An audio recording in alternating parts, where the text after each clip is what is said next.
Muy buenas tardes a todos, a todas. Muchas gracias por estar participando de este conversatorio que lo venimos desarrollando en el marco de videoconferencias que organiza la Facultad de Posgrado y la Maestría en Derecho de Familia, Niñez y Adolescencia de la Universidad Iberoamericana. Hoy, martes 23 de junio, nuevamente vamos a estar abordando un tema sumamente interesante y actual en relación a los desafíos de la justicia penal adolescente y reflexionando un poco sobre lo que es la justicia restaurativa. Está con nosotros la moderadora del evento, que va a ser la profesora Claudia Sanabria, y también ya los dos disertantes, el doctor Andrés Vázquez y el doctor Camilo Torres. Agradecemos a todos su participación en la jornada de hoy. La profe Claudia les va a estar explicando un poco el orden de exposición y también otros detalles a tener en cuenta. Le pedimos que vayan desactivando sus micrófonos para evitar interferencias. Una vez que culminen las disertaciones, procederemos al espacio de preguntas, comentarios, opiniones. Pueden utilizar también el espacio del chat para hacer todas las consultas que les vayan surgiendo a medida que se hacen las presentaciones. Nuevamente, muchas gracias por participar. Sean todos bienvenidos y bienvenidas y damos inicio al conversatorio. Bien, muchas gracias, profesor Eduardo. Gracias a todos los participantes por estar esta tarde con nosotros nuevamente en esto que ya es una costumbre encontrarnos los martes para abordar temáticas relacionadas a los derechos de familia, niñez y adolescencia. Y hoy, este martes, elegimos uno de los temas que consideramos un pendiente para el Sistema Nacional de Protección y Promoción de los Derechos de la Niñez, tal y como lo concebimos también desde la maestría en Derecho de Familia, Niñez y Adolescencia, donde este sistema debe ser un conjunto de órganos, de programas, de políticas, de instituciones, de actores que contribuyan a cumplir uno de los ejes vertebradores de los derechos de la niñez y la adolescencia, como es el principio del interés superior del niño.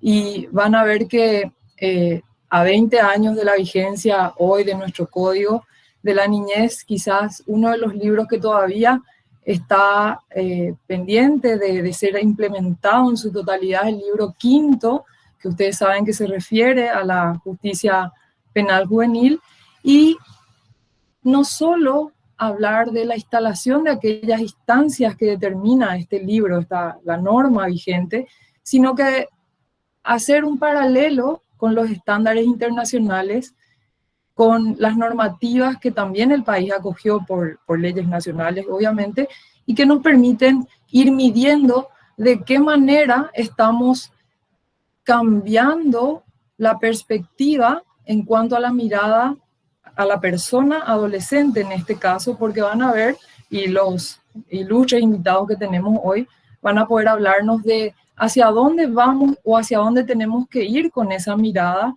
Es decir, ¿es suficiente hablar de una justicia especializada o debemos ir más allá y preguntarnos de qué manera el Estado está cumpliendo el rol protector que tiene en relación a las personas menores a 18 años de edad, sobre todo cuando éstas se encuentran en una situación de especial vulneración de derechos, como es el caso también de los adolescentes en conflicto con la ley? ¿Y por qué digo eso? Porque los adolescentes están en una situación en la cual deben recibir todas las medidas conforme precisamente a ese interés superior, y no podemos quedarnos con una mirada sesgada de decir el interés superior se cumple cuando ellos reciben, por ejemplo, uno de los aspectos que menciona el código, medidas socioeducativas. Hay que ir más allá, y para eso esta tarde pensamos en dos profesionales de larga trayectoria. Realmente para mí es un honor y una satisfacción que hoy puedan acompañarnos el doctor Andrés Vázquez y el doctor Camilo Torres, a quienes voy a presentar a continuación. Ambos van a hacer sus presentaciones. La idea es que en primer lugar el doctor Andrés Vázquez pueda darnos una mirada del sistema de justicia penal adolescente, para luego dar la palabra al doctor Camilo, quien nos va a presentar desde su rol de magistrado aquellas acciones y medidas que ha estado implementando en esta ya larga trayectoria también que tiene desde el Juzgado Penal de Adolescencia de Lambaré. Así que muchísimas gracias a ambos por sumarse a este ciclo de conferencias y paso a presentar al doctor Andrés. El doctor Andrés es doctor ya por la Universidad Columbia. También es máster en Derechos Humanos, abogado y comunicador con énfasis en diseño e implementación de políticas públicas basadas en derechos humanos. Es investigador por el CONACYT, categorizado como investigador también en esa instancia. También es especialista en Derecho Internacional de Derechos Humanos por la Universidad de Zaragoza. Por supuesto que tiene otros estudios de diplomados, todos en el ámbito de derechos humanos, proyectos, y tiene una experiencia de 25 años vinculada a los procesos de desarrollo, evaluación, diseño de documentos de referencia, normas políticas de derechos humanos, y es un prominente investigador ya en esta materia, con publicaciones que nos va también a ilustrar un poco el recorrido en su disertación. Gracias, doctor Andrés, por estar esta tarde, aparte de ser docente de la maestría en Derecho de Familia, Niñez y Adolescencia de la Universidad Iberoamericana en varios módulos. Y también presento al doctor Camilo Torres, quien es magistrado, es juez penal de adolescencia en la ciudad de Lambaré, y estuvo liderando todo el proceso de implementación a nivel local del proyecto de justicia restaurativa, tanto en la implementación, en lo que fue el impulso de ese proyecto de la Corte Suprema de Justicia, como también en la sistematización de la experiencia que culminó con la obra de referencia que hoy van a encontrar publicada en la página web de la Corte. Yo les voy a compartir también en el chat porque realmente hay que conocer este trabajo. Y fue coordinador de ese proyecto y coordinador de la obra también. Por supuesto, también el profesor Camilo Torres es docente de pregrado en la carrera de Derecho y también docente de posgrado en maestrías de Derechos de Niñez y Adolescencia. Así que, doctor Camilo, también muchísimas gracias por su tiempo y por estar con nosotros. Sin más, gracias a los participantes y adelante, profesor Andrés Vázquez, bienvenido.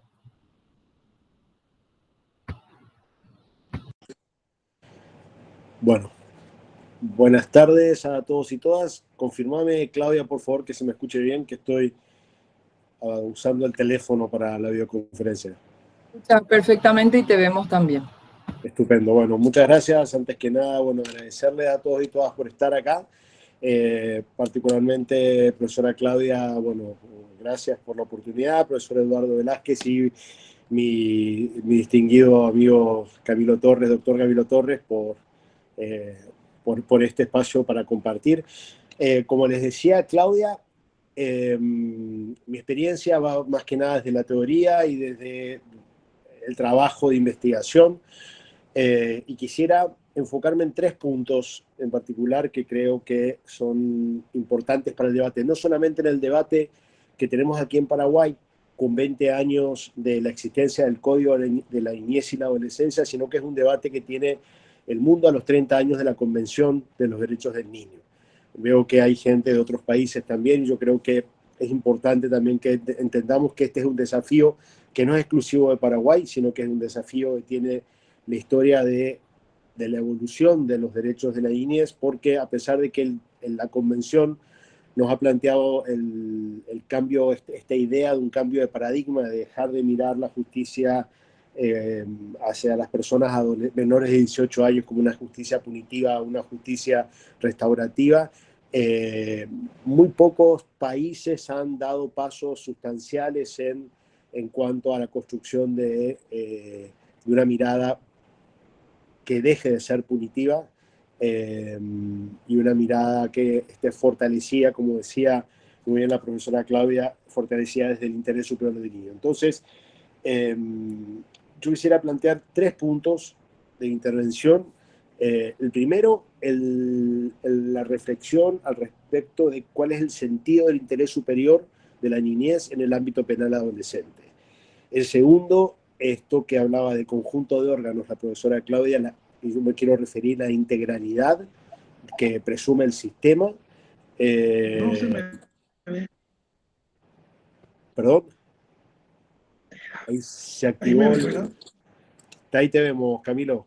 Bueno, ahí está. Por momentos, ¿sí? ¿Cómo andas? Continúo entonces, ¿no? Gracias. Todo bien. Y lo tercero es la cuestión de la importancia de la prevención, ¿no? Esto del sistema, de la integralidad del sistema, y es algo que luego Camilo seguro va a mencionar, ¿no? Que cuando interviene la justicia, interviene en una ausencia. ¿Y cuál es la ausencia? ¿Cómo quiero encarar? ¿Qué quiero hablar para iniciar esta reflexión, que yo creo es importante que lo trabajemos de la reflexión y haciendo mea culpas, y especialmente desde personas interesadas en debatir la cuestión de la justicia penal adolescente? Tenemos que irnos a los hechos, ¿no? Es muy importante trabajar no desde las percepciones, porque uno de los problemas que ya están claramente identificados en la forma en que está reaccionando los distintos países a la cuestión de la justicia penal adolescente, tiene que ver con que mucha de la respuesta se basa en la percepción de la peligrosidad de la persona adolescente, ¿no? Pareciera ser que hay como una imagen colectiva de hordas de personas adolescentes queriendo robarnos, masacrarnos y romper todo, cuando los números dicen otra cosa, ¿no?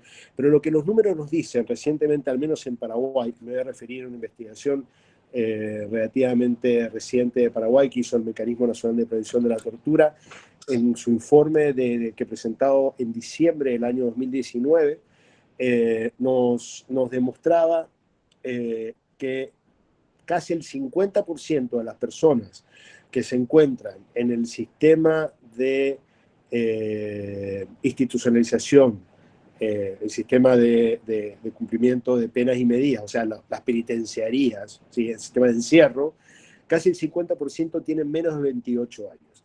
Y esto es un balde de agua fría para el sistema de niñez. Porque ¿qué quiere decir esto? Que esas personas fueron usuarias de nuestro Código de la Niñez y la Adolescencia. Y esto nos dice claramente que, obviamente, no toda la culpa la tiene el Código, pero sí las instituciones no han sabido implementar lo que bien nos señala en una observación general el Comité de los Derechos del Niño, que es específicamente la observación general 24, que a quien le interesa el tema le recomiendo que la lea, que nos dice que uno de los especiales aprendizajes que tiene el comité, esta es una observación general de diciembre del año pasado también, que una de las especiales, de las principales, aprendizajes que ha tenido el comité es de la importancia de la prevención e intervención temprana. Y esto me lleva al primer punto. ¿Qué quiere decir con una intervención en prevención y especialmente una intervención en una edad temprana? Quiere decir que tenemos que trabajar más en la prevención. Hay que intervenir antes de que el adolescente, él o la adolescente, esté en edad de reprochabilidad penal, para crear un sistema real de protección. Una de las teorías que está comenzando a ganar fuerza en el ámbito de trabajo penal adolescente, o dentro del ámbito de la protección de la niñez, es de ir abandonando la idea de la justicia penal adolescente y hablar de un sistema de protección ampliado, ¿sí? Que la lógica tiene que ser de protección. ¿Y por qué quiero hacer énfasis en esto? Porque lo que nos viene a decir a esta teoría es que es una responsabilidad en un país, cualquier país que haya adoptado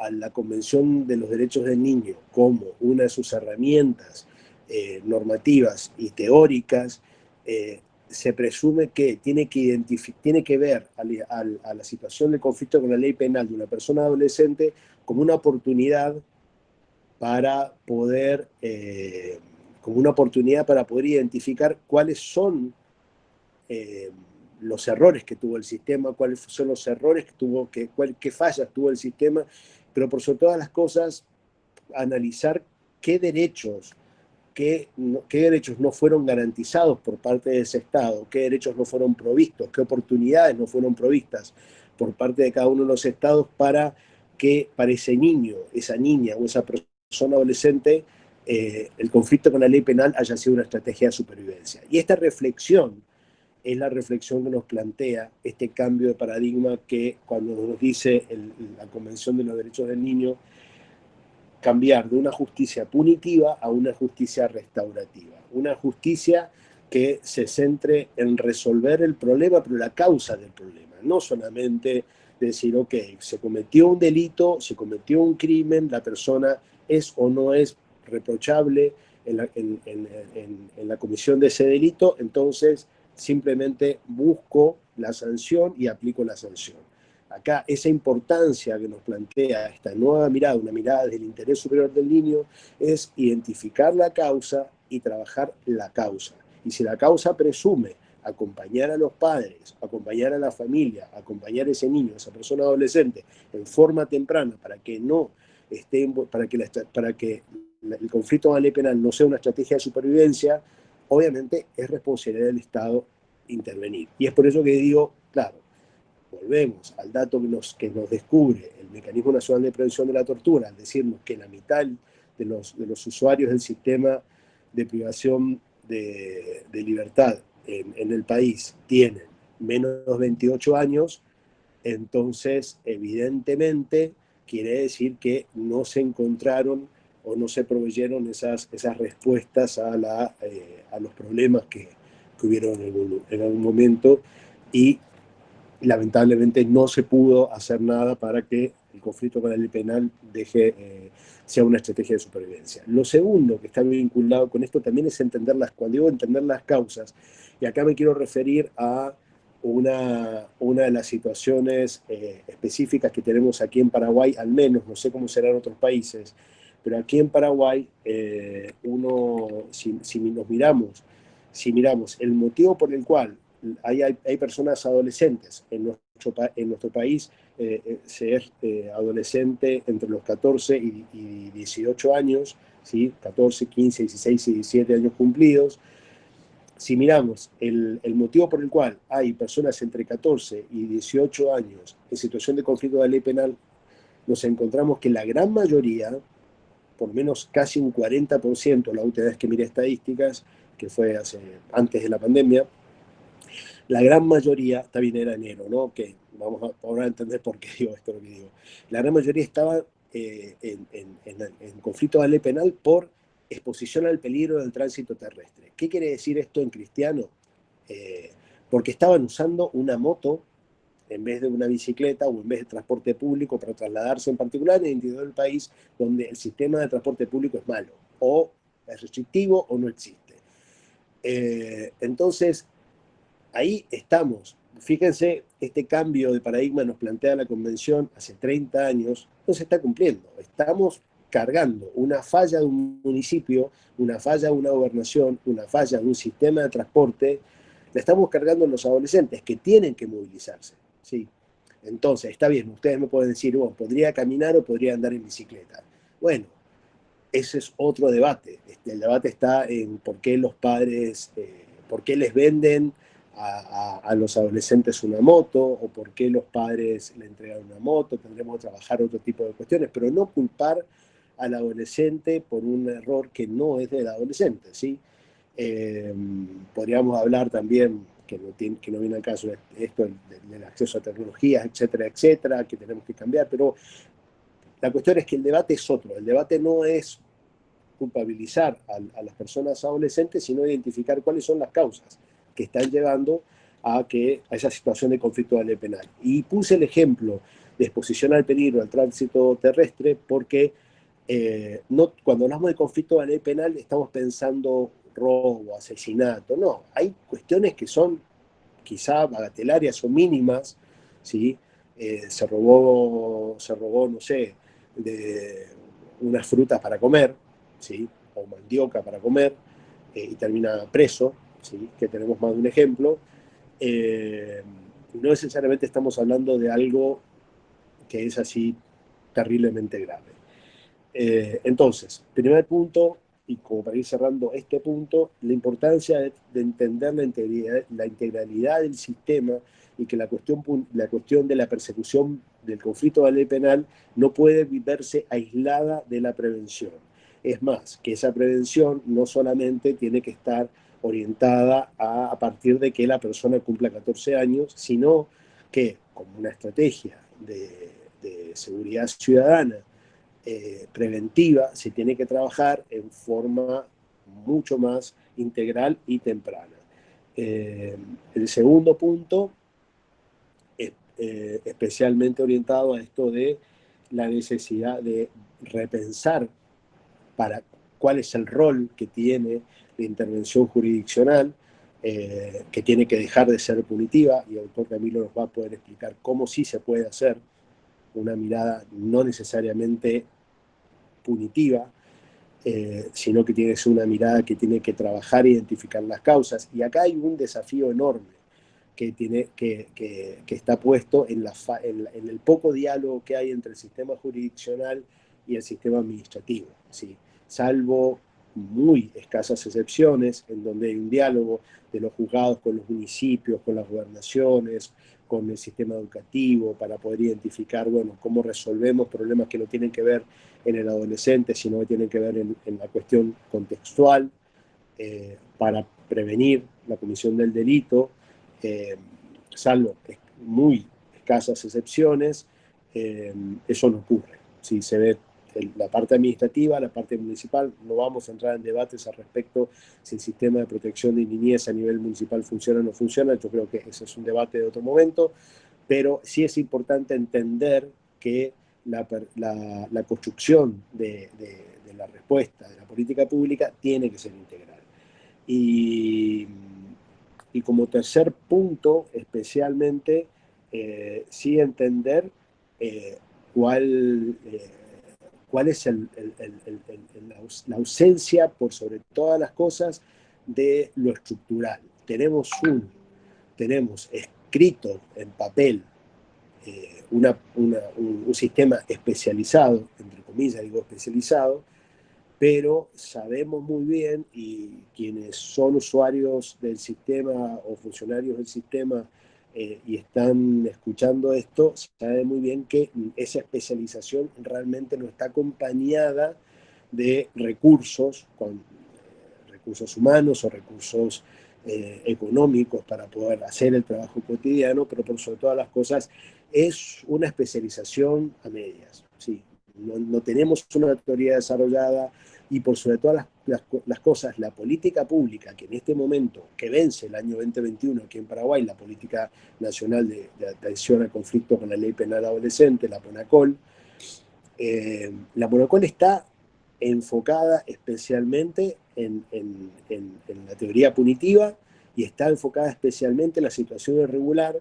De hecho, lo menciona de esa manera en su parte teórica, pero está enfocada especialmente en responder a situaciones de conflicto con la ley penal muy típicas de ciertos barrios de la ciudad de Asunción, y no refleja no trabaja desde la caracterización, desde el entender qué tipo de adolescente y qué tipo de conflictos con la ley penal tenemos de adolescentes de acuerdo a cada ciudad o cada departamento del país. En tanto y en cuanto pensemos que la política penal adolescente es única y está vinculada con situación de calle, está vinculada con consumo de sustancias, está vinculada con robo alaterario, vinculado a la pobreza, la respuesta obviamente va a seguir siendo errada. Tenemos que tener un sistema que genere información y que pueda responder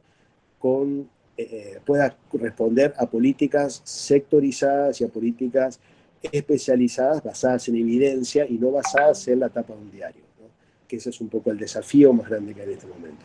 Y quisiera dejar por acá, en materia teórica, Claudia, si te parece, para no ocupar todo el tiempo. Sí, por supuesto, profesor Andrés, muchísimas gracias por esta mirada más, digamos, sistémica de lo que es la justicia y a continuación, entonces vamos a escuchar al magistrado Camilo Torres que nos ilustre sobre su experiencia desde el terreno, de la implementación de la justicia restaurativa. También les invito ya a los participantes a que vayan poniendo, si quieren, las preguntas en el chat para trasladarles después a los disertantes. Profesor Camilo, adelante. Muy buenas noches a todos. Gracias, Claudia, por la invitación a la facultad, al querido Andrés, poder compartir contigo también, Andrés. Te cuento que me cambié en la computadora y les pido disculpas a todos de la computadora al teléfono también porque entraba y salía. No sé qué le pasa a mi computadora, para mí que está, no es la conexión, pero es la computadora. Entonces, la presentación, Claudia, te entrego a vos y vos, por favor, le haces llegar a todos los participantes si es posible, ¿verdad? Lo importante de esto o de este conversatorio, Claudia, queridos amigos todos, es que logramos nuevamente ubicar a una persona invisibilizada en el concierto del derecho y sobre todo en el concierto del derecho penal. Tenemos que entender que una sociedad que no valora a sus niños, niñas y adolescentes está perdiendo el presente y tiene su futuro totalmente hipotecado. ¿Qué es lo que pasa acá en Paraguay? En el ámbito del derecho penal adolescente, a partir de la Convención de los Derechos del Niño, Ley 57/90, como hizo referencia Andrés, tenemos que entender de que ahí hay un cambio de paradigma. Se deja esa doctrina de la situación irregular y asume la doctrina de la protección integral. ¿Y qué pasa desde ahí? Pasa que esa persona es considerada una persona en desarrollo y la Convención pone 6 principios rectores, el artículo 3, el artículo 2, 3, 6, 12, 37 y 40, el de la no discriminación, el interés superior del niño, el derecho a ser oído, la prisión preventiva y las penas como medida de último recurso y la garantía de los derechos procesales. ¿Dónde se incorpora eso en el derecho penal juvenil? Nada más y nada menos que en la ley 1680 del año 2001, que en el libro quinto, a partir del artículo 192, establece el capítulo especial para adolescentes en conflicto con la ley penal, que se tiene que conjugar con el artículo 427 del Código Procesal Penal, que es procedimiento especial para menores. Entonces, ¿qué decimos ahí? Guarda, cambió. El derecho penal juvenil es derecho penal, pero es una nueva forma de concebir el derecho penal. Al adolescente no se le puede sacar del sistema penal, porque el sistema penal es su garantía. Si yo le saco al adolescente, y disculpen que haga esta introducción, y le sustraigo del proceso penal, directamente lo que estoy haciendo encubiertamente es volver al tutelarismo puro y duro. El derecho penal es el que dice, desde acá, estos son tus derechos y estas son tus garantías, sujetos de derecho, eso que tanto estudiamos en la universidad, que pasamos a ser sujetos plenos de derecho. En ese sentido tenemos algo que es fundamental y es primordial, que el derecho penal adolescente, que después explota en la década del 70 del siglo XXI en Estados Unidos y Canadá y asume un nuevo paradigma que se desarrolla, ojo, se desarrolla dentro del derecho penal juvenil, que no es nada más y nada menos que la justicia juvenil restaurativa. ¿Por qué digo que se desarrolla? Porque si leemos el artículo 37 de la Convención de los Derechos del Niño, dice que la medida privativa de libertad o el encierro del adolescente debe ser tomada como último recurso y por el periodo más breve posible. Entonces, ¿qué es lo que tenemos ahí como una cuestión fundamental, cardinal de este tema? Es que tenemos que aceptar y tenemos que entender de una buena vez que el derecho penal adolescente es netamente restaurativo y subsidiariamente retributivo.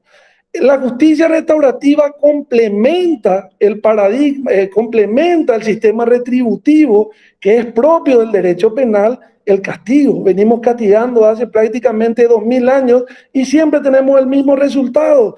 Y tenemos el sistema rehabilitatorio que es propio del sistema terapéutico que tampoco funcionó.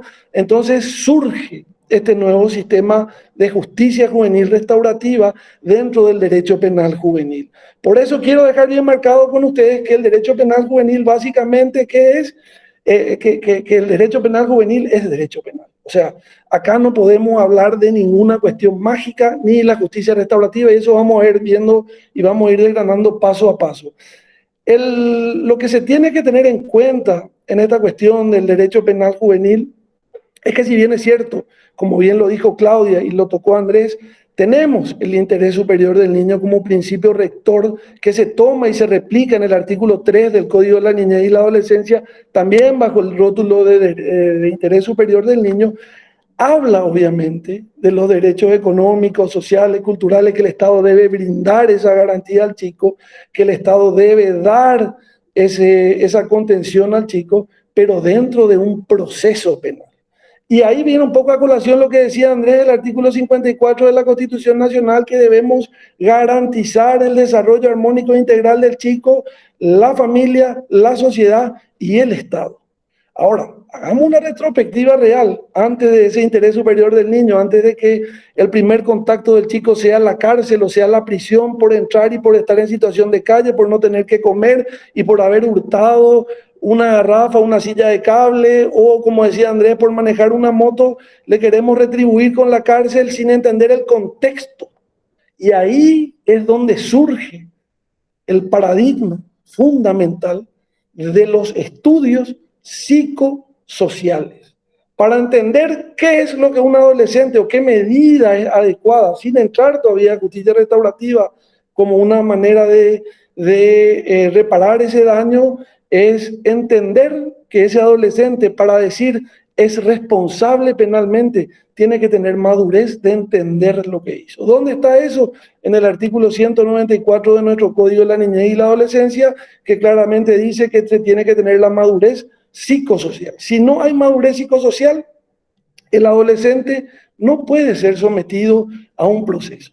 Eso es sumamente revelador y es fundamental y es motivo, yo diría, hasta de orgullo, porque Paraguay es uno de los pocos países que, como decimos nosotros en la Cátedra de Derecho Penal Adolescente en la Universidad Nacional, que tiene ese sistema mixto, que no es solamente etario de 14 a 18 años, sino que además se tiene que dar la situación de que tenga esa madurez psicosocial, y esa madurez psicosocial solamente se puede medir a través de estudios psicotécnicos, psicólogos, trabajadores sociales, pedagogos, que van a decir, este adolescente puede o no puede enfrentar un proceso penal. ¿Qué tenemos ahí? Y esto, antes de avanzar, una cuestión fundamental que también voy a tocar, que es la especialidad o la especialización del fuero. Muchas veces se escucha, no, el derecho penal juvenil es un derecho penal mínimo, es un derecho penal muy blando, es un derecho penal. No, lo que pasa es que nadie visualiza que el sujeto al cual le recae la sanción por haber infringido la norma es una persona en desarrollo. Es una persona que tiene un principio que está acogido en la Convención de los Derechos del Niño, que es el de autonomía progresiva. Una persona va conociendo a medida que va madurando. Yo no puedo pretender castigar a un adolescente de 14, 15, 16 años igual que a un adulto de 40 años. Entonces, ojo con eso. O sea, eso es fundamental y hay que entender como un principio de no regresión. O sea, no podemos volver a esas ideas que de repente surgen de bajar la edad de imputabilidad, de aumentar las penas y de todo lo demás. Si nosotros llegamos a consolidar, y esta es una crítica al sistema de políticas públicas del Paraguay y sobre todo del Ministerio Público, la Fiscalía, la Defensoría, que siempre hago y no hay ningún inconveniente, es que no tenemos los equipos, los fiscales especializados, los defensores especializados, los jueces especializados y la policía especializada, que se encargaría única, netamente de atender a ese chico y de dar una salida integral al chico acorde a ese principio de autonomía progresiva y de desarrollo que nosotros tenemos. En ese sentido, tenemos el fallo que me parece que Andrés habló de la PONAPOL y todo el tema de la política nacional, que no es consecuencia de otra cosa de la sanción que tuvimos en el juicio de Panchito López, donde todos sabemos cuál fue el resultado, ¿verdad? Entonces, donde se nos dice, cambien, modifiquen su política penal adolescente, modifiquen la forma de tratar a los adolescentes, denle la importancia, cumplan el artículo 40.3, inciso B de la Convención de los Derechos del Niño, que habla de la especialización del fuero, que habla de la utilización de medidas alternativas, y nosotros seguimos sin cumplir una cuestión tan elemental y tan básica como ese fuero especializado que va a permitir que los niños, niñas y adolescentes tengan el tratamiento acorde. Ejemplo, yo soy juez penal de la adolescencia, puedo llevar una etapa preparatoria acorde al adolescente, respetando su derecho, él va a recibir medidas provisorias, va a recibir el estudio psicológico, socioambiental, todo acorde a su edad, pero ¿cuál va a ser el inconveniente? ¿Qué va a pasar a juicio oral en el caso que la causa se eleve a juicio oral? Y va a ser atendido por un tribunal de adultos, y ese tribunal de adultos le va a tratar seguramente como un adulto, porque ahí hay reglas especiales, tiene que haber una división obligatoria del juicio, el juicio es a puerta cerrada, no se puede hacer un juicio abierto a todo el público, o sea, esos son principios que no se pueden violar sobre pretexto de que no estamos cumpliendo. Y para pasar al tema de la justicia restaurativa, que me parece que es el tema fundamental, porque yo realmente creo que el derecho penal juvenil tiene el enfoque restaurativo, es lo siguiente: no se pueden más soslayar derechos de los adolescentes. No podemos más decir, como yo en algún momento hablé con Claudia, el interés superior del niño, como podría haber sido uno de los temas hoy a debatir, ¿verdad? Del adolescente es que yo le meta al centro educativo porque él no tiene qué comer, él no tiene dónde vivir, entonces hay una inversión del interés superior del niño.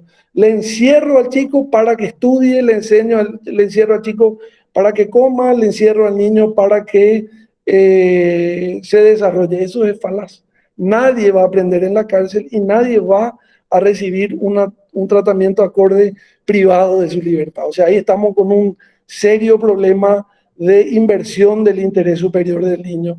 Ausencia de políticas públicas, entonces tenemos más chicos privados de libertad. Con el problema del COVID, ahora tenemos chicos en comisaría porque no le reciben en los centros educativos y no hay ningún albergue para adolescentes entre 14 y 17 años que pueda recibir adolescentes en conflicto con la ley penal. Y abonando un poco lo que decía Andrés, imagínense que estos consuman droga o que estos tengan algún tipo de problema de agresividad, mucho menos pueden ingresar en esos centros. O sea, ¿qué es lo que estamos teniendo? Le estamos devolviendo prácticamente, lastimosamente, desde las políticas públicas, más violencia a los chicos. Entonces, ¿qué es lo que dice Alejandro Barata? Que el derecho penal adolescente es un derecho netamente restaurativo. Restaurativo porque va a recurrir al retribucionismo como último recurso. ¿De dónde surge esa justicia restaurativa que complementa el derecho penal juvenil en Canadá y en los Estados Unidos en la década del 70? ¿Qué pasaba? Se tomó a la víctima como un factor central de los procesos penales. A la víctima, como bien dice Luigi Ferrajoli en su famosa obra Derecho y Razón, se le expropió el conflicto, que también después es tomado por Neil Christie y habla de la expropiación del conflicto de la víctima. Entonces la justicia restaurativa dice, un momento, lo que nosotros queremos es que la víctima, que el delito sea una ofensa a la víctima, que la víctima participe en la resolución del conflicto, que la víctima tenga un rol fundamental en ese conflicto, que le escuche al adolescente agresor, que éste le pida o que reconozca que cometió el hecho, que trate de reparar el daño y que se reinserte en la comunidad. Este paradigma restaurativo le dice al derecho penal, no, yo le voy a complementar. Y en ese sentido, hay una cuestión muy interesante, que la justicia restaurativa no tiene una única definición, ni tiene una única forma de comprensión. La justicia restaurativa viene de varias corrientes. Por ejemplo, el movimiento de las víctimas de 1970, de la década de 70 en los Estados Unidos, el sistema de diversificación en las salidas del derecho penal adolescente, los movimientos abolicionistas de Holanda, Suecia, de todos esos países nórdicos donde brillaron Neil Christie, Luke Hullman, Mathisen y todos los demás, que después explota en otra cuestión fundamental que también es base de la justicia restaurativa, que es la criminología crítica, que hace una fuerte criminología, una fuerte crítica a la criminología. Otra cuestión fundamental son todos los pueblos ancestrales, no solo latinoamericanos, sino que también los maoríes de Nueva Zelanda, los aborígenes de Australia, y todo eso confluyen, y de ahí se dice que la justicia restaurativa es un poco esa justicia ancestral donde la participación de la víctima es fundamental. Teníamos a una víctima, o tenemos a una víctima en el derecho penal que está prácticamente abandonada. Este es el ejemplo que habíamos tomado en el año 2014 con Andrés cuando hicimos un trabajo de fortaleza y debilidad de las instituciones, y nos dimos cuenta que las Naciones Unidas en el año 2002, cuando saca la primera definición de justicia restaurativa, que para mí es la más adecuada, es la más precisa, dice una cuestión: va a ser muy difícil universalizar a la justicia restaurativa, porque cada país le va a tener que dar una impronta de salidas. Y en ese sentido, nosotros en Paraguay tenemos una experiencia que empezó en el año 2014, octubre del 2014, para ser específico. La Corte Suprema de Justicia, entendiendo esta situación y habiendo tomado en cuenta, atiendan este punto, habiendo tomado en cuenta el nuevo Código Procesal Penal, o sea, el 97 Código Penal, 98-99 Código Procesal Penal, donde innovamos con salidas súper modernas que no estaban en nuestro anterior sistema, pero sí fueron incorporados en el sistema acusatorio: suspensión condicional del procedimiento, criterio de oportunidad, reparación del daño a la víctima, artículo 25, inciso 10, conciliación, artículo 311. Tenemos la ley de mediación, fundamental la ley de mediación. Entonces, nos fijamos un poco en qué se hacía con esas salidas en los adultos y nos dimos cuenta, como decía hace poco en un seminario latinoamericano, que eso nos sirvió para entender de que eran figuras utilitaristas. O sea, uno hacía la suspensión condicional del procedimiento, no se le pedía muchas veces, no se le reparaba el daño a la víctima, no se reparaba el daño social, el imputado agarraba de regañadientes la suspensión, lo mismo pasaba con los criterios de oportunidad, el imputado no entendía bien la figura, sino que era utilitarista en el sentido de descomprimir el sistema. Era una cuestión de que se utilizaban como meras salidas que descomprimían el sistema, o sea, descomprimían el sistema y perdían la esencia. Entonces, dentro de este programa de justicia restaurativa y teniendo en cuenta esas cuestiones, dijimos, bueno, hagamos el proyecto de justicia juvenil restaurativa, tomemos este piloto que empieza a partir de la acordada de la Corte Suprema de Justicia 917 del 2014, pueden buscar, que toma como sustento las reuniones del Comité de los Derechos del Niño, incluso las bases son las bases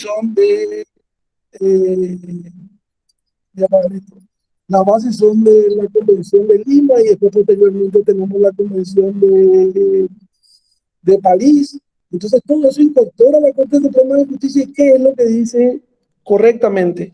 Vamos a utilizar estas salidas alternativas al proceso, pero hay que darle un enfoque restaurativo. Entonces el Ministerio Público, se firma un convenio, el Ministerio Público aparece, y entonces decimos, hay que ubicar a la víctima dentro de ese contexto. Y para cada salida, llámese suspensión condicional, criterio de oportunidad, se buscaba trabajar con la víctima, se buscaba trabajar con el ofensor y se buscaba trabajar con la comunidad.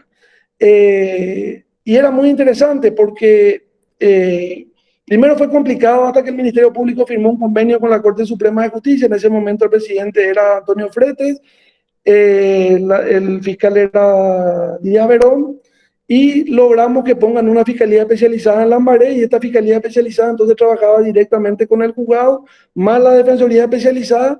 Entonces, ¿qué es lo que se logró ahí? Descomprimir el sistema. Trabajábamos con la víctima y después sumamos los equipos de mediación. Esta fue una salida sumamente importante. Pero acá viene un problema. Por eso les digo que esto es derecho penal y empecé hablando del derecho penal. Porque yo no puedo hablar de justicia restaurativa tampoco fuera del sistema penal. Por eso le decía, complementa al sistema penal. La justicia restaurativa lo que hace es complementar al sistema penal. ¿Cuál es el marco normativo? Básico, la Convención de los Derechos del Niño. O sea, Paraguay no tiene, lo que les quiero decir es que Paraguay no tiene ningún impedimento de aplicar la justicia restaurativa. ¿Por qué? ¿Qué tenemos nosotros? Podemos aplicar por el 137 de la Constitución, podemos aplicar la Convención de los Derechos del Niño, podemos aplicar las reglas de Beijing, Riyadh, últimamente todas las observaciones del Comité de los Derechos del Niño. Y una cuestión muy importante, el Comité de los Derechos del Niño el año pasado dictó la nueva observación número 24, que modifica la observación general número 10 con relación al tratamiento de los adolescentes en conflicto con la ley penal, que es sumamente importante. Entonces, nosotros tenemos el marco universal, y nos vamos al marco regional y tenemos el artículo 19 del Pacto San José de Costa Rica, que habla de los derechos del niño y adolescente en conflicto con el derecho penal, más las observaciones de la Corte Interamericana de Derechos Humanos, específicamente la observación número 17, y hay otras observaciones. Para mí hay dos instrumentos fundamentales de justicia restaurativa también en el contexto latinoamericano. Si bien es cierto, no tienen carácter de convención, pero son las reglas de Brasilia y el decálogo de justicia restaurativa que también fue aprobado por Cumbre Iberoamericana.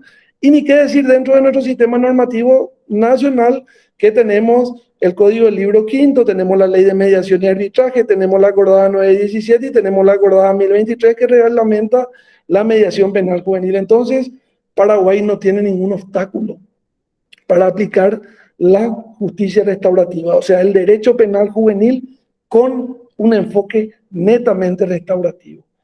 Pero para que ese enfoque sea contundente, o sea bueno, o sea viable, o dé resultado como lo que vamos a ver, me gustaría darle unos datos fundamentales, ¿verdad? O sea, nosotros cuando el adolescente ingresa al sistema, el adolescente, no cualquier adolescente puede entrar al sistema de justicia restaurativa. Tiene que haber dos factores fundamentales que van a encontrar en la acordada. Tiene que ser un delito. O sea, ¿qué significa eso? Que un homicidio, un tráfico de droga, un abuso sexual no pueden entrar al programa de justicia restaurativa, y es voluntario. Es voluntario la participación del adolescente, es voluntario la participación de la víctima y obviamente es voluntaria la participación de la comunidad. O sea, yo no le puedo obligar a un adolescente, vos te vas al programa de justicia restaurativa, vamos a tratar de reparar el daño, no, es voluntario, se le tiene que explicar. ¿Cómo ese adolescente que ingresa pasa a una oficina de justicia restaurativa y se analizan 4 componentes fundamentales del adolescente? Porque también al hablar de justicia restaurativa hablamos de que el adolescente tiene que reconocer el hecho y también reparar ese hecho, pero también tratar de él mejorar. Entonces, ¿qué vemos? Vemos el factor social, el factor educativo, el factor laboral y el factor, sobre todo, el factor de la comunidad, las redes. O sea, cómo van esas redes, cómo va ese entramado de personas que podrían ayudar a este adolescente a reinsertarse efectivamente en la sociedad. Dentro del factor social se analiza algo fundamental, que es la familia. Pero la familia como un elemento potenciador para que esta persona pueda comprender lo que hizo y salir de esa situación. Pero no el cliché de la familia, papá, mamá, el perrito, no, una familia constituida, que esa persona tenga un referente, tenga una persona que le puedan ayudar a salir a este joven adelante. O sea, también trabajamos mucho lo psicológico ahí en ese punto, que es que dentro del protocolo nosotros pusimos que los dos problemas que los adolescentes en conflicto con la ley penal, como lo solemos denominar, tienen es dos cuestiones que vienen de la mano con el principio de autonomía progresiva, que es la intolerancia a la frustración y la falta de límites. Nosotros trabajamos para que ese adolescente comprenda la magnitud desde la intolerancia a la frustración. Estamos viviendo en una sociedad inmensamente criminógena que le obliga al chico a tener más que a conocer. Entonces ese chico muchas veces va a violar la ley porque está en una situación de desarrollo, porque está en una situación de crecimiento, y eso se tiene que comprender en esa situación. No podemos entender. Y otra cuestión que es fundamental, la ausencia total de límites. No hay límites estatales, no hay límites familiares. ¿Por qué digo que no hay límites estatales? Porque el Estado tampoco se preocupa en que los chicos continúen sus estudios, en que los chicos que abandonaron sus estudios puedan volver. O sea, tenemos casi detectado un 54% de los chicos que ingresan al sistema de justicia restaurativa que no terminaron la secundaria, ¿verdad? tenemos un promedio de un 17% de 342 casos de chicos que terminaron el colegio. O sea, y todos esos factores nosotros vamos analizando y se concluye con un plan reparador. Así como se trabaja con la víctima, como el Ministerio Público trabaja con la víctima, también se trabaja con el adolescente. Ahí hay una cuestión que es fundamental, y disculpen que me exceda en el tiempo, que tenemos mecanismos sumamente formales de justicia restaurativa, y si ustedes le leen a Howard Serr, que es el padre de la justicia restaurativa, o a Paul McCall, que es un tipo que escribió mucho sobre círculos restaurativos, conferencias restaurativas, son dos cuestiones. Que yo, ¿por qué no le estoy hablando de conferencias ni de círculos restaurativos, por más que yo sea un fanático de la aplicación de los círculos como una manera de recomponer el tejido social que el delito de repente destruye, rompe o pone en crisis? Porque son mecanismos para nuestro sistema, que acabamos de decir que era casi completo para la aplicación de justicia restaurativa, son mecanismos, entre comillas, discúlpenme el término, no formales. Yo como juez no puedo llamar a un círculo restaurativo, porque no puedo hacer el papel que tendría que hacer a lo mejor el mediador de la doctora Gladys, que es la directora de mediación, ahí sentarle a las partes, ni puedo hacer una conferencia restaurativa, ni una audiencia temprana, como le llaman en Costa Rica, dentro de sus casas restaurativas. Pero fíjense, por eso le decía que no hay una definición ni no hay un solo proceso, porque en Costa Rica la salida restaurativa por excelencia es la suspensión condicional del procedimiento. El adolescente reconoce, le pide disculpas a la víctima, se le da regla por 1 año, y si él cumple todas esas reglas, se le da evidentemente la extinción de la acción y el establecimiento definitivo. Entonces, a eso es lo que voy, o sea, es que nosotros en el marco de la justicia restaurativa tenemos que entender que tanto el círculo restaurativo, que se puede trabajar a lo mejor en una fase, como le escuché a Andrés decir, en una fase preventiva, probablemente en los colegios, se podrían trabajar, que se hace mucho en el Perú, en Chile, también se está utilizando mucho en Francia, en países de Europa Central, que es la prevención a través de círculos, conferencias restaurativas, sobre todo para el tema de faltas, casos de bullying, casos de pequeñas peleas en los colegios, entonces se trabaja mucho lo restaurativo, pero que ya no entra dentro del circuito penal. Entonces nosotros tenemos todas estas salidas no formales, que son los círculos, pero tenemos las formales, la mediación o la conciliación. El problema nomás con la mediación y la conciliación, que yo soy un fanático de ambas salidas, porque la mediación ya demostró que funciona muy bien, es que tenemos un problema para la incorporación, y ahí se rompe lo de justicia restaurativa un poco, y también en la conciliación, porque ustedes saben que el 311 dice que la conciliación se puede dar ante el fiscal o ante el juez o ante un escribano público. Falta el tercer componente fundamental de la justicia restaurativa, que sería la comunidad. O sea, le dejaríamos a la comunidad al margen. Entonces, recomendamos mucho de los programas de justicia restaurativa que cuando hacemos una buena mediación, esa mediación venga con el acuerdo y se realice también como una suspensión condicional del procedimiento, donde el adolescente internalice, no que se declare culpable, porque, ojo, es diferente reconocer el hecho que declararse culpable. Eso no tiene ningún valor, o sea, posteriormente no es que eso va a ir en su contra ni nada, pero es diferente. Entonces, este chico lo que va a hacer es, va a reparar el daño y va a entender y va a estar dentro de un proceso cumpliendo un poco también ese plan reparador, atendiendo esa arista un poco que es la que yo le citaba, ¿verdad? Y lo mismo pasa con la conciliación, ¿verdad? Muchas veces vienen con un pedido de conciliación donde viene la mamá del chico y dice, toma, acá pagó los 500.000 del equipo de sonido, y el chico no entendió qué es lo que pasó, la víctima recogió la plata, pero no hubo un acercamiento real donde lo que se busca es la recomposición de ese entramado social. Ahora, también hay una pregunta que surge siempre en este tipo de cuestiones, que todo suena muy lírico, pero que nosotros seguimos en lo retributivo o que seguimos en lo rehabilitatorio, ¿verdad? Porque se utiliza mucho la rehabilitación, se quiere internar mucho y compañía, que es típico, decía yo hace un rato, de la cuestión de la terapia, de lo terapéutico. Es que la justicia restaurativa ofrece una cuestión que es tomada por los abolicionistas del derecho penal, que es ese acercamiento, que es que el conflicto pueda ser solucionado entre las partes. La víctima, hay estudios de Australia y de Inglaterra que dicen que la víctima muchas veces no quiere venganza, la víctima no quiere que el tipo se vaya preso, la víctima quiere saber por qué le robaron a él, la víctima quiere saber por qué cuando me bajé del micro a las 7 de la noche y estaba llegando a mi casa vino un chico y me apretó. O sea, esos encuentros son lo que generan la pacificación. En ese sentido, insistimos mucho con la aplicación de la suspensión condicional de los criterios de oportunidad.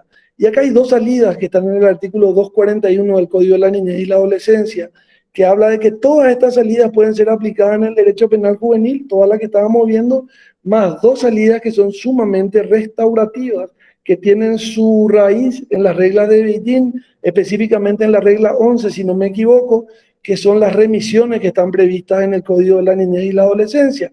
Básicamente la remisión del artículo 234 que dice que el adolescente puede ser remitido a programas de protección y apoyo, totalmente restaurativo, y remitido al criterio de oportunidad que también habla de la reparación de la víctima. Y el 242, sino que tiene frases luego bien restaurativas. La otra remisión del artículo 242 dice reparar el daño, reparar el daño. O sea, siempre hablamos de una cuestión restaurativa, o sea, aplicar el derecho penal como último recurso en cuanto a la aplicación per se del derecho penal y a la aplicación sobre todo de la pena, ¿verdad? La pena no rehabilita, la pena no resocializa y la pena en los adolescentes lo que genera es más violencia porque maman violencia y devuelven violencia. Ahora bien, este programa que está llevándose adelante desde el 2014, que empezó como un plan piloto, después en el 2017 tuvo un reconocimiento de la Corte Suprema de Justicia, se convirtió en un programa, se replicó, y hay que ser muy sincero en esto, tibiamente en Cazapá y en Villarrica, va creciendo. Pero ¿por qué es tan importante crecer de repente de a poco?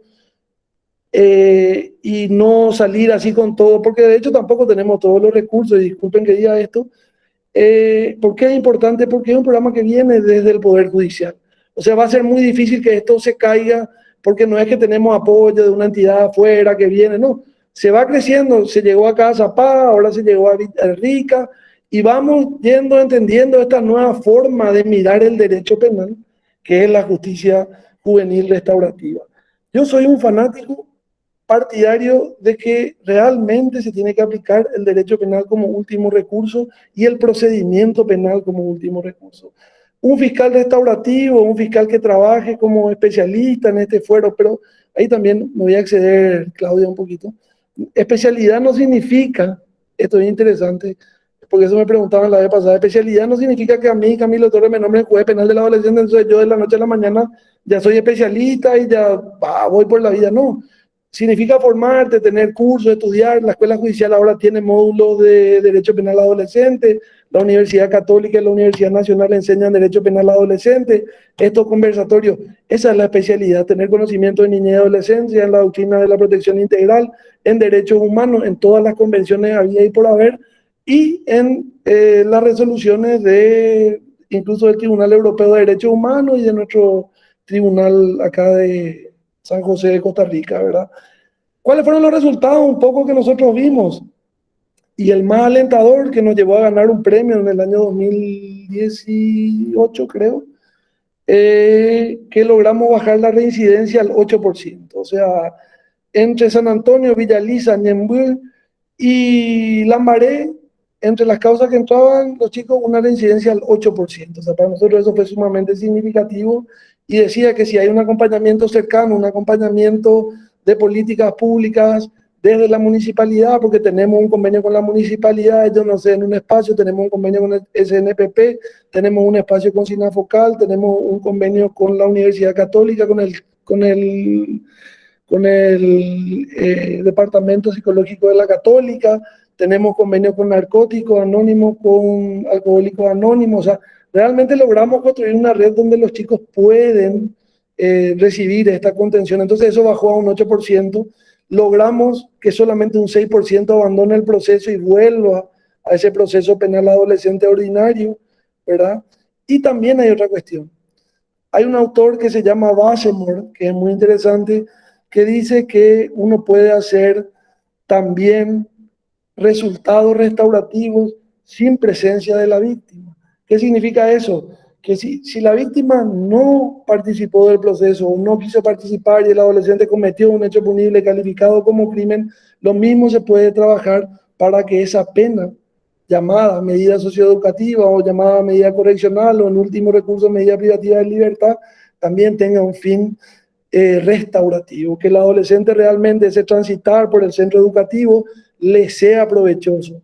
Por eso hay que diferenciar procesos restaurativos, mecanismos restaurativos y resultados restaurativos, que son cuestiones totalmente diferentes y van a encontrar en el manual de las Naciones Unidas del año 2005 que habla de toda esta cuestión así de una manera puntual y segmentada en cuanto a procesos, resultados restaurativos, ¿verdad? Entonces, entendamos que esta justicia restaurativa se potencia, se da en el marco del derecho penal adolescente. El derecho penal adolescente, por ser un derecho minimalista, un derecho penal minimalista, y vuelvo a citar a Barata, que es el que dice eso, ¿verdad? El derecho penal mínimo, que después también es tomado por Zaffaroni y compañía, que es el exponente más fuerte acá en Latinoamérica, ¿verdad? Entonces tenemos que ese derecho penal mínimo lo que busca es que el adolescente tenga el menor contacto con con lo dañino del derecho penal, con lo dañino del retribucionismo o con lo dañino de la rehabilitación. Estamos convencidos que esta es la única salida donde el adolescente realmente puede ser atendido. Por eso empezaba con una frase muy fuerte de Pérez Gibel, que estamos hipotecando el futuro, porque no podemos como país no tener un sistema, no tener hogares transitorios, no tener lugares de desintoxicación. Tenemos casi un 57% de adolescentes que consumen todo tipo de sustancias, no tenemos lugares de desintoxicación y la política pública está ausente. O sea, y siempre termino con esto, y yo sé que muchos ya me escucharon, Jenny y eso, me escuchan siempre. No existe la ley para protegerle, no existe el interés superior del niño para visibilizarle, no existe, no existe la Convención de los Derechos del Niño, que con tanto bombo y platillo acá se incorporó como ley de la nación para darle los derechos, pero sí existe el derecho penal y el derecho penal de adultos para castigarle, para recordarle que son vulnerables, para recordarle que tienen problemas. Entonces, eso es lo que hace la justicia restaurativa en Paraguay, ubica al adolescente en la vidriera, se permite una discusión del adolescente, se permite una discusión de cuáles son las salidas y ojalá alguna vez no solamente el Poder Judicial, la Fiscalía, sino que la propia Secretaría de la Niñez tome en serio esta situación y se dé cuenta que es mucho más fácil y mucho más barato intervenir desde justicia restaurativa que después con un adulto de 40, 50, 60 años que es muy difícil de recuperar, ¿verdad? Entonces, esto es un poco un pantallazo de la justicia restaurativa en Paraguay. Seguimos trabajando en eso. Estamos queriendo que esto se abra a fin de año, una vez que se levante la situación del COVID y la pandemia en la ciudad de Asunción, ¿verdad? Ahí hay 2 juzgados penales de la adolescencia, están todos los equipos de mediación, están los equipos técnicos, o sea, están dadas las condiciones y de ahí se puede potenciar y construir esta salida moderna, novedosa, exitosa para los adolescentes en conflicto con la ley penal. Bueno, no sé si hablé mucho, pero tenía una presentación para hacerles. Le voy a pasar a Claudia para que ella les comparta a ustedes. No le pasé las estadísticas de la cantidad de adolescentes, porque tenemos estadísticas de adolescentes de consumo, sin trabajo, trabajos precarios, informales, abandono de familia, la situación de migración. Todo eso es una cuestión que explota. Aparte, otra cuestión que no quiero dejar pasar es, y que no debemos olvidar, es la comunidad. Si la comunidad entiende lo que estamos haciendo, va a recibir al chico. Si la comunidad no entiende lo que estamos haciendo, no va a querer recibir al chico. Entonces es muy importante que esto se trabaje a nivel comunitario, se tiendan esas redes con las diversas municipalidades o gobernaciones o lo que fuere. Bueno, le agradezco a todos, quedo prendido si hay alguna pregunta y muchas gracias por su atención.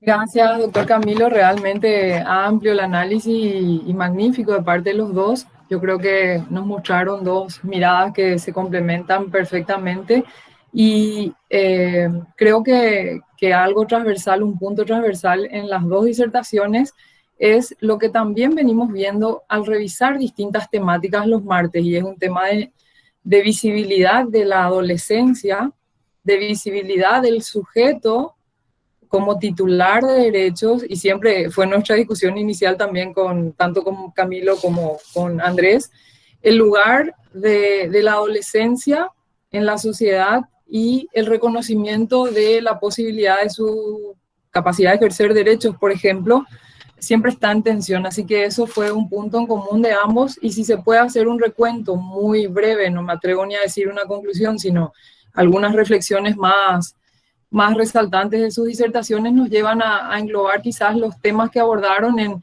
unos desafíos en cuanto a lo programático, que tiene que ver con una mirada de la verdadera política pública que se debe instalar, tanto las políticas universales de protección especial, a todos los niveles, nacional, departamental, comunitario. Ese es un pendiente porque al final ese vacío que generan las políticas públicas y la falta de configuración del sistema nacional al 100%, porque lo tenemos, pero está en proceso, hace que también tengamos que ver, digamos, unas causas que arrojan a estos adolescentes hacia el sistema penal, y ahí nos lleva a hacer la segunda reflexión en lo programático: qué modelo de justicia penal queremos cuando implementamos una justicia penal, una justicia que trabaje solo con las consecuencias o que trabaje también con las causas. Ahí muy bien, Camilo, graficabas también de qué manera ustedes están tratando de construir esta respuesta. Creo que también hablaron muy claramente de los desafíos institucionales, y allí señalaban tanto la configuración del propio sistema como las brechas que tiene la justicia especializada, hablando de que no cuenta quizás en todos los casos con un equipo de auxiliares de justicia, pero por otro lado también con fiscales y defensores especializados que son tan necesarios para configurar ese equipo mínimo de trabajo.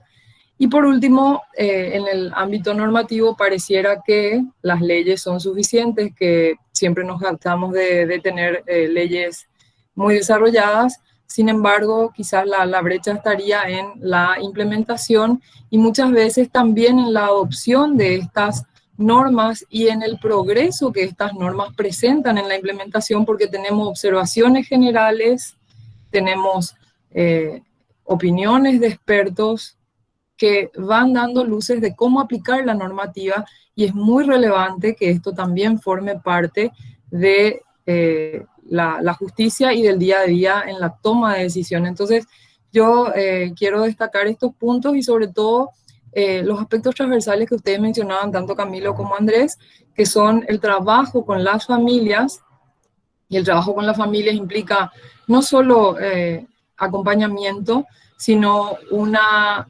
mirada efectiva de proveer programas de promoción y prevención. Nosotros tenemos vigente una política nacional de buen trato, por ejemplo. Tenemos vigente una ley de buen trato, también reciente, el 2016. Tenemos la POLNA, que es la Política Nacional de Niñez y Adolescencia, que delinea una serie de políticas, y nos acompaña gente del Ministerio de la Niñez también, afortunadamente. Y bueno, hay que ir configurando este mapa de actores, ir fortaleciendo estas instancias, como ustedes decían. Y otro aspecto que mencionaban, y creo que es crítico en nuestro país, es la educación. Una educación que sostenga a los alumnos en el sistema educativo, y no digo que pueda retener, no, porque la palabra no sería eso, sino sería de sostener, es decir, a pesar de las condiciones adversas que pueda pasar una persona a lo largo del ciclo, sostener esa educación como y con apoyo, con programas articulados con otros sectores de la sociedad, con lo local. Lo local todavía está por desarrollarse, como veíamos el martes pasado cuando trabajábamos el tema de las CODENIs. Así que en todo esto quiero agradecer estas reflexiones y pasar a darles algunas preguntas y reflexiones también que habían mencionado en el chat. Quiero contarles que están con nosotros también colegas de Ecuador, de Honduras y de Argentina, así que un saludo para todos ellos que nos siguen y nos acompañan cada martes. Nos decían, voy a subir un poco las preguntas. Decía Reina Matamoros, que es de Honduras, cómo utilizar el interés superior del niño sin que nos diga que para todo utilizamos el interés superior y con ello podemos tomar decisiones fuera de la ley. Decía ella, creo que es una reflexión, pero les transmito por si quieran hacer un comentario. También Alma Franco, considero fundamental protocolizar los criterios del equipo técnico en la evaluación de la madurez psicosocial. También Gladys Solís decía, para las políticas públicas los adolescentes no existen, no tenemos médicos especialistas en adolescentes, no existen albergues para adolescentes con problemas mentales. Nos acompaña también el doctor Poletti, decía excelente exposición. Luis Cantero, excelente. Bueno, casi la mayoría resaltando y valorando las exposiciones. También Carlos Jarolín decía, totalmente de acuerdo con el doctor Camilo, con su criterio, hay que especializarse y aplicar lo establecido en las convenciones y normas positivas, además de fomentar la capacitación correspondiente a auxiliares de justicia para el correcto proceder. Sonia Pereira decía, en las causas donde se hayan imputado adolescentes por abuso sexual en niños, ¿qué salida procesal otorga un juez? Decía en esa pregunta. La profesora Alfonso, en este momento que se da con la justicia restaurativa, reinserción o reintegración. Bueno, vamos a ir leyendo a poco si perdemos alguna de ellas.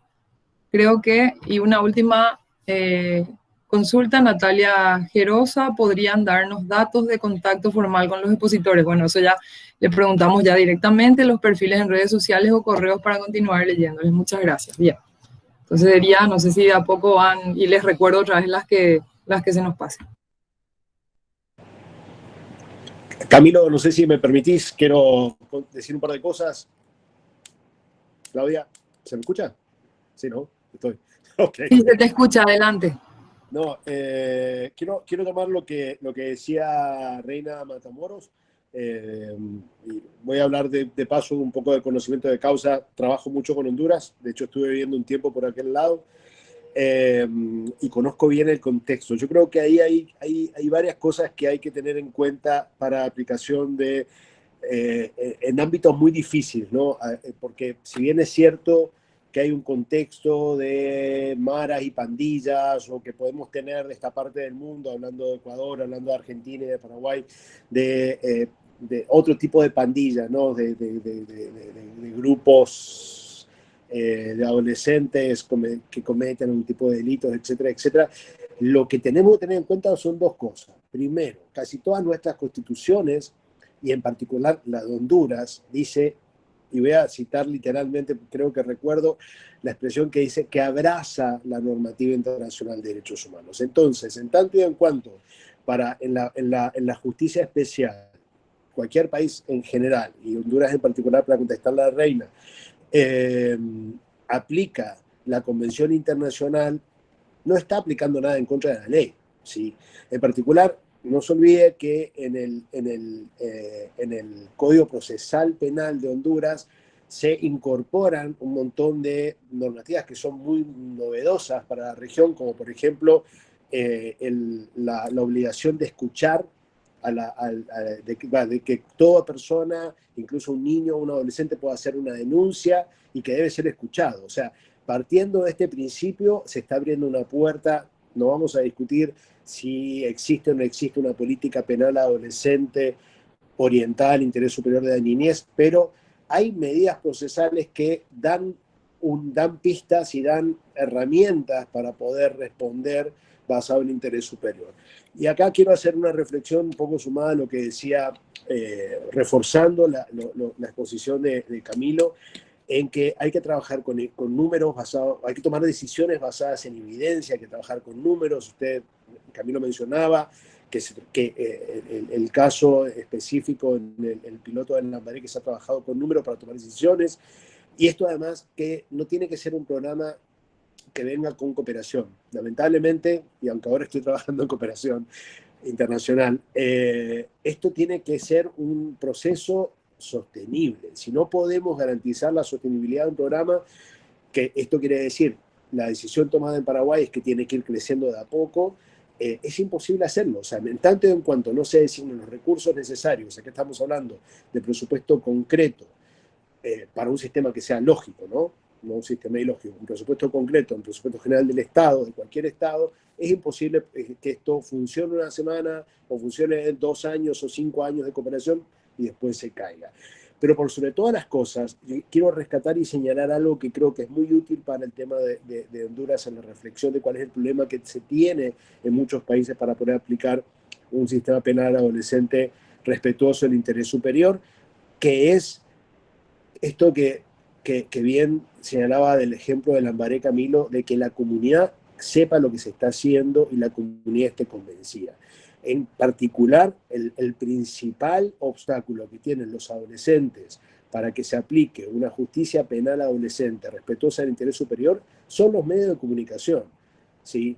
Hay una criminalización del adolescente que está potenciada por los medios de comunicación, y ahí hay un rol muy importante para poder trabajar desde instancias como tenemos aquí en Paraguay, el Ministerio de la Niñez y la Adolescencia, o como está el DINAF en el caso de Honduras, en donde se tiene que trabajar con la sociedad y romper esa sensación de inseguridad que provee una persona adolescente. Y como último punto, y le doy la palabra a Camilo, aclarar que no estamos uniformados, que este no es el uniforme de los docentes de la universidad. Casualmente estamos con una camisa similar los dos. Camilo, todo tuyo.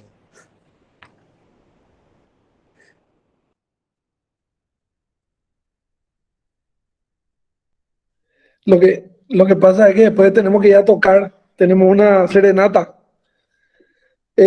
No, lo que pasa con el derecho penal juvenil, y para mí es fundamental, resumiendo todo eso que leyó Claudia y todas las preguntas, es que en el derecho penal adolescente, con enfoque restaurativo, hay una conexión muy fuerte entre la ley y las cuestiones sociales. O sea, todo lo que sea el adolescente va a ser una conexión sumamente potente entre lo que la ley dice, por eso que vos hablabas de mediatizar un poco, y la prensa, y las cuestiones sociales. ¿Y qué tienen que ver las cuestiones sociales? Eso que decía un poco la pregunta: no tenemos albergue, cuestiones que venimos denunciando hace mucho tiempo, no hay política de deshabituación a las drogas, muchas veces se utiliza el interés superior del niño para castigar y no para proteger. Entonces, la gente es como que, por un lado, exige mucho, o sea, ve que hay mucho, pero también es mucho más punitiva con el más vulnerable, y eso es lo que a mí un poco me preocupa, ¿verdad?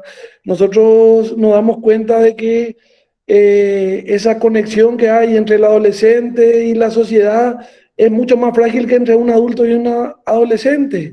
Un adulto puede cometer un crimen y es mucho más fácil reintegrarle a la sociedad que un adolescente, pirañita, al caponeí o cualquier otro tipo de adjetivo peyorativo que le ponen, ¿verdad? Entonces, realmente tenemos que entender de que yo creo que, y haciendo así un resumen muy apretado de todo lo que escuché que leías,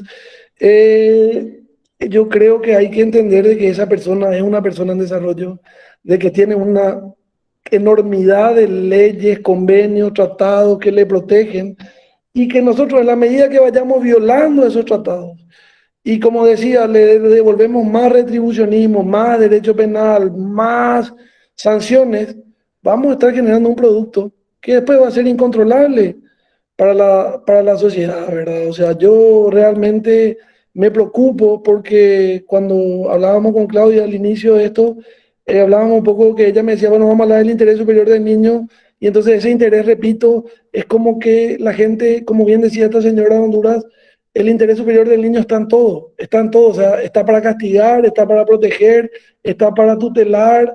Entonces, lo que se tiene que tener en cuenta es que dentro del proceso penal puede operar el interés superior del niño, pero ¿cómo? ¿Cómo va a operar? Desde las medidas socioeducativas, desde los procesos restaurativos, desde la cuestión ampliada, desde los equipos técnicos, eso un poco que decía en la capacitación de los equipos técnicos, fundamental. Entonces, eso es el interés superior del niño, ¿verdad? Que esos derechos económicos, sociales y culturales que les son negados, no les sean devueltos por el derecho penal, pero por lo menos les sean indicada, perdón, a la autoridad competente para que pueda abordar eso en el chico. Y no decir interés superior del niño es te castigo para que coma, no, ausencia de política, te vas preso. Entonces, esa es una realidad, ¿verdad? El derecho penal que, como les vuelvo a decir, según mi entender, es netamente restaurativo, subsidiariamente puede ser retributivo y tenemos que entender de que cada vez van a haber menos condenas para adolescentes y cada vez se tiene que trabajar hacia un derecho penal de mínima intervención con personas de 14 a 18 años. No sé si eso más o menos responde, Claudia.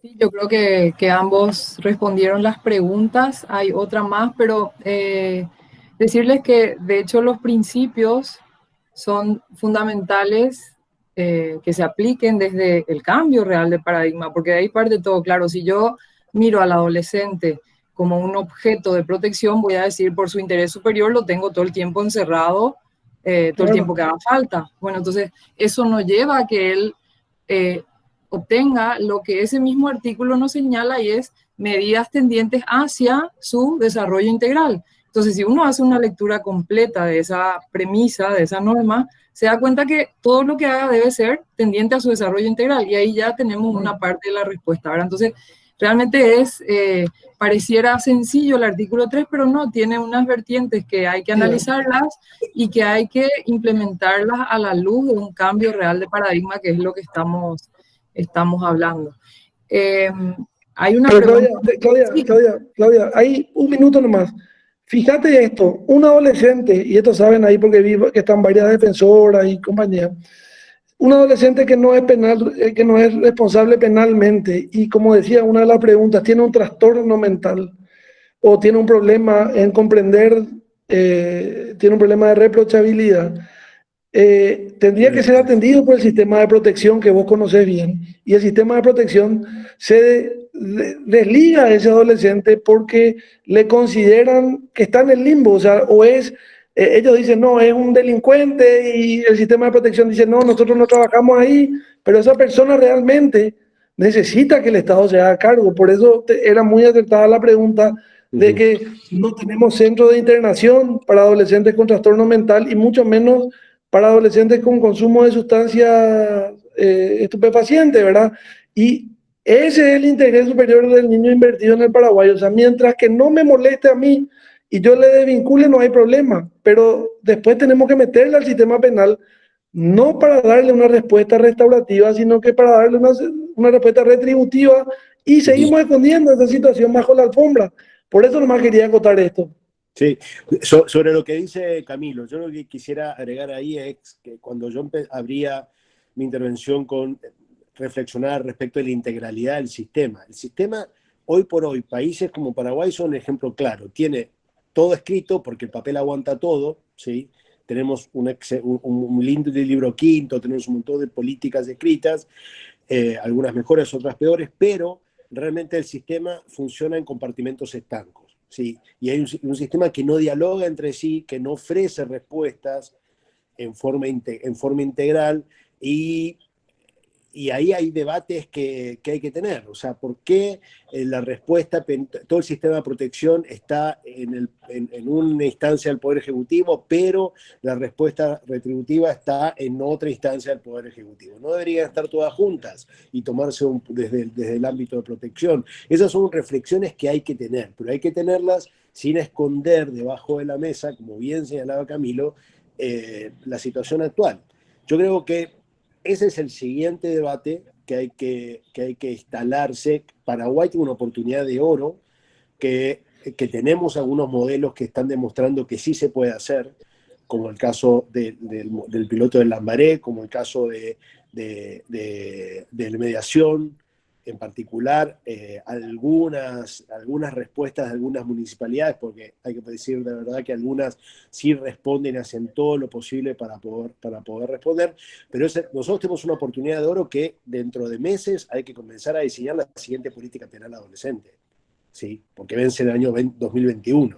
Entonces es ahora donde tenemos una única oportunidad que vamos a tener dentro de 5 años de nuevo para empezar a hacer cambios orientados en el interés superior del niño, orientados en los chicos, ¿sí? Porque si no, vamos a seguir sufriendo lo que nos puso sobre la cara el Mecanismo Nacional de Prevención de Tortura hace menos de un año, al mostrarnos estadísticas diciendo, señores, el 50% del sistema penal adulto de encierro tiene menos de 28 años. ¿Sí? Estamos hablando de una población joven que fue usuaria del sistema de protección. ¿Qué hicieron? ¿Sí? Entonces yo creo que esos son los debates que tenemos que tener, ¿no? En forma muy general, y yo creo que más allá de las salidas procesales que pueda haber, hace falta desarrollo teórico. Y como bien nos traía a la vista ahora Camilo, los mismos autores que han generado este movimiento nos dicen la respuesta es local. O sea, no hay una única respuesta a nivel internacional y no hay una única forma de responder en esto. Tenemos que trabajar basados en evidencia de la lógica de cada uno de nuestros países. ¿Sí? Países, regiones, departamentos, etc. Y con eso quería complementar, querido. Gracias a los dos. Yo creo que este espacio nace pensando en seguir hablando de lo que es la justicia penal, pero no solo la justicia penal, sino mirarlo esto en el marco del Sistema Nacional también de Protección. Yo creo que Licia Martínez, que es del MINDA, nos hacía también aquí unos comentarios. Es un desafío conocer las políticas públicas existentes y forzar, decía ella, su cumplimiento, fortalecer el ámbito comunitario en todos los poderes del Estado de manera integral, desde el acceso al trabajo digno para los padres, salud, educación, y luego seguía diciendo dejar de escudarse en los problemas sociales para no abordar desde el sistema jurisdiccional, SENAT y salud, el consumo problemático de sustancias, supongo, SENAT y salud, también para personas con discapacidad. Decía Ramón Matiauda, resulta un desafío que la sociedad cambie el pensamiento de justicia retributiva hacia el enfoque diferente de la justicia restaurativa. Y Celia María Cardoso también decía, el sistema educativo no está acorde a las necesidades de los adolescentes infractores. Estas son las reflexiones que nos van dejando.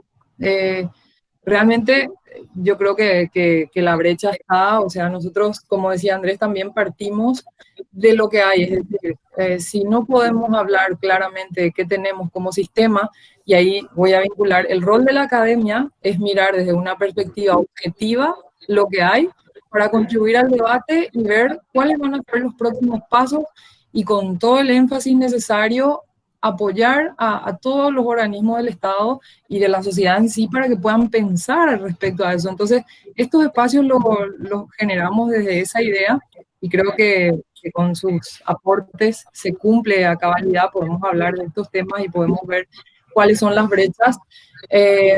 Realmente las políticas públicas tienen un antecedente de quizá de generar también cierta respuesta en primera infancia. Hubo en algún momento, creo que fue en el 2014, un municipio de todo Paraguay que se prendió a una iniciativa de fijar por resolución el invertir 7% de su presupuesto en primera infancia, por ejemplo. Un municipio de todos los que tenemos en el país. Esas iniciativas no tienen que ser una anécdota, ni puntuales. Tienen que ser la regla y tienen que ser coercitivas para quien asume el gobierno. ¿Y cómo va a pasar eso? Y quizás desde también la voz ciudadana, pero también de los actores, así como nos muestra Camilo, que ellos hacen abogacía desde donde está, o desde la academia, vamos haciendo una cierta abogacía para que estas personas que asumen un rol determinante en cualquier lugar del Estado puedan pensar en cuáles son los puntos claves de inversión. No vamos a ocultar tampoco que cambiar de paradigma, trabajar con el paradigma de la situación irregular quizás es más fácil. Vamos abriendo instituciones, metemos ahí a la gente y bueno, sostener eso como se pueda. Trabajar con el paradigma de la protección integral es desafiante porque nos interpela a que cada ciudadano reciba aquello que necesita hasta el máximo de los recursos del Estado, dice el artículo 4 de la Convención. Así que imagínense qué significa eso. Quiere decir que si yo hoy tengo una discapacidad visual y tengo la necesidad de acceder a la educación, al doctorado, por ejemplo, y tendrían que adaptar esas condiciones para que yo pueda seguir el doctorado, aunque tenga una discapacidad visual, por ejemplo. O sea, es infinita la necesidad que se genera cuando hablamos de un paradigma de la protección integral, pero hay que estar preparados para ese debate y para demandar y movilizar esa intención política y pública. Así que creo que en general nos dejan muchísimos puntos de reflexión. No sé si hay alguien más que quiera intervenir en el chat, pueden escribir. Dice, bueno, siempre les pido que las intervenciones las hagan desde el marco del respeto. Bueno, creo que eso sería todo. No sé si alguien más, Camilo, Andrés, si quieren hacer una reflexión final. No, agradecer a todos y estamos pendientes para seguir dialogando de este tema tan importante. Sí, sumarme de mi parte también al agradecimiento de todas las personas que participaron, obviamente de la universidad, de Camilo, también de la experiencia, hablar desde la experiencia que yo creo, desde que yo trabajando en teoría y trabajando en construcción de políticas públicas, generalmente hablar de la experiencia es clave, fundamentalmente, y para responder a quien hablaba de que compartamos los datos, sí, por mi parte, Claudia, se pueden compartir los datos nuestros para que la gente se contacte, nos consulte, sí.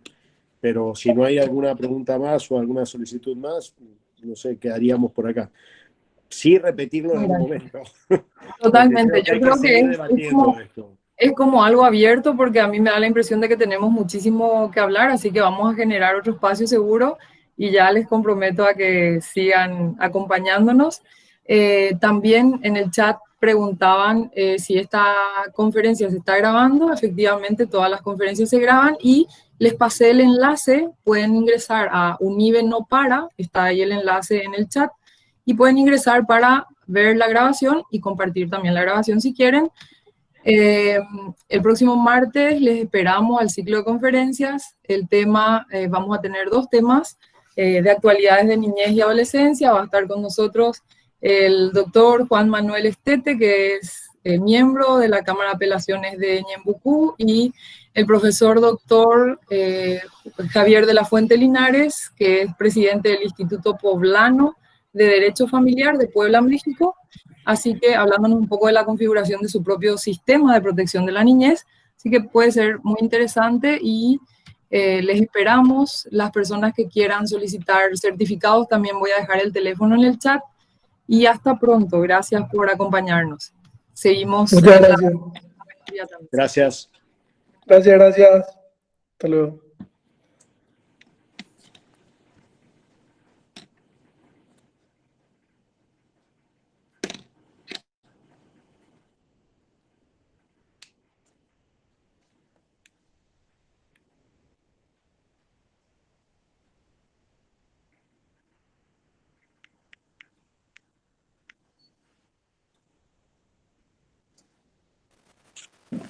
Gracias, excelente respuesta, doctor.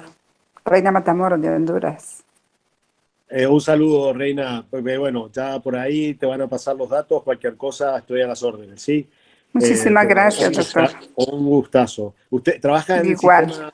¿Trabajas en el Trabajo sistema? en la DINAF, en la Dirección de Niñez, Adolescencia y qué Familia, bueno. sí.